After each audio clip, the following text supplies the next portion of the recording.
talk about how you mentioned Vogue, and like studying fashion, so to speak, to keep your skill set relevant and current and what have you. How else do you or stylists as a whole ensure that you're staying current to what is present within fashion current day? And what does that mean? Is it like following the trends? Right. Is it understanding what, if you're doing like celeb styling, what are the hot celebs at the time that you need to be watching? Is it a matter of like understanding where people are popping up and knowing like the context that's driving fashion? Like what is important to being successful as a stylist and staying up to date? As far as educating yourself and those kinds of things. It's all of the above, without sounding like it's a cop-out answer. It's having definitely probably a longer term understanding of photographers and stylists and editorials and different references over a long period of time. Sometimes that just comes obviously with living longer and having followed things for a long period of time, and then some of that comes from having to just deep dive into something where you go down a rabbit hole where you're like, oh, I just discovered this magazine or this photographer or whatever it is, and then you go on like some journey, and now you have the internet obviously as a huge resource where you're on Pinterest, and then that goes down and another. You use Pinterest as a reference? Yes, a lot. I think it feels in some ways like a guilty pleasure, or I shouldn't say guilty pleasure, because a lot I think of fashion people use it to a certain degree at least, maybe some more than others, but I think the default is like you hear a Pinterest, you think basic bitch kind of. I mean, come on, you think recipes, and you think baby showers and like weddings, cutesy stuff and like pin, like just, I don't know, like very sweet kind of things. And that said, there is a lot of that, but then obviously Pinterest kind of curates to your tastes, and you can follow who you want to follow just like you could on Instagram. And so when you need to sometimes find certain images or whatever, it's a nice way to not only organize your photos and things you've saved as references. If you just kind of want to get your ideas going, I do have like a folder or whatever board that's editorials, and just I have pictures of editorials that I never would have put that together.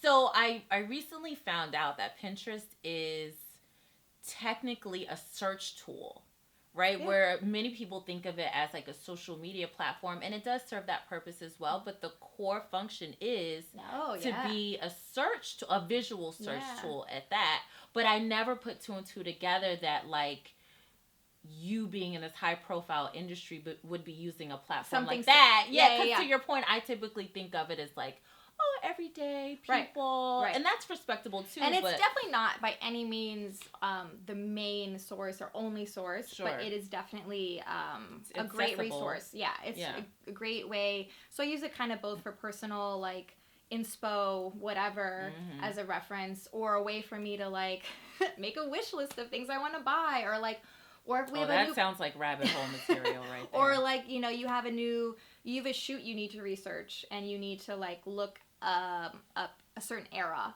So I make a new folder of Pinterest things that I found on there, and then I might save those pictures to put in something that's in a bigger, like a Dropbox folder. Dropbox is a great, also, it could be better, but for what it could be better, I agree. There are definitely things that annoy me about it.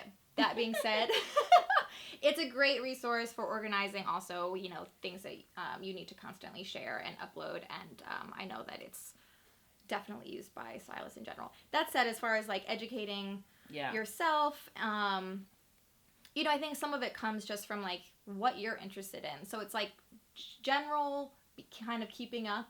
Like I think that's important to a certain degree, but then it's like, and that's via magazines and Pinterest and social media and YouTube and like all the things. Yeah, just the normal, like you're looking at the shows when the seasons are coming up and reviewing them and kind of staying current with that and with what's going on as far as just within the business kind of world of fashion.